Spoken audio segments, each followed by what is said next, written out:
이번엔 자치경찰제 알아보겠습니다. 자치경찰제도가 시행이 된 지 벌써 5달이 지났습니다. 경남 자치경찰은 그동안 관련 조례를 정비하고 협의체를 꾸리는 등 자치경찰제 안착을 위해서 부지런히 달려왔는데요. 아직 보완해야 될 점도 적지가 않습니다. 문철진 기자입니다. 지난 7월 1일 출범한 자치경찰. 시 도지사 소속 협의체인 자치경찰위원회의 지휘와 감독을 받으면서 교통사고나 학교폭력, 성범죄, 실종신고 등 일상생활과 밀접한 관련이 있는 경찰 업무를 담당하고 있습니다.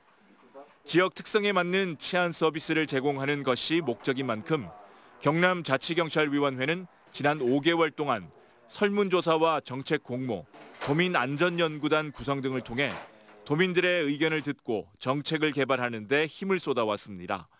그 결과 경남경찰청과 경상남도, 경남교육청이 힘을 합쳐 어린이 통학로 안전대책을 1호 사업으로 시작했고 마을안전지킴이 시범사업도 내년부터 본격 시행에 들어갑니다. 광역단위 조직으로만 구성된 한계를 극복하기 위해 도내 18개 시군 가운데 10곳에 주민참여자치경찰협의회도 구성했습니다.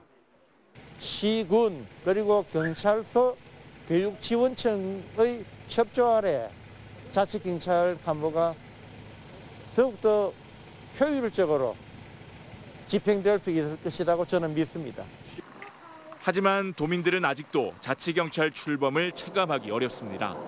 일부 업무에 대한 지휘 감독 체계가 달라졌을 뿐 치안 서비스는 국가경찰이 예전 그대로 하고 있기 때문입니다. 지역 밀착형 치안 서비스를 개발하고 추진하기 위한 예산도 턱없이 부족합니다.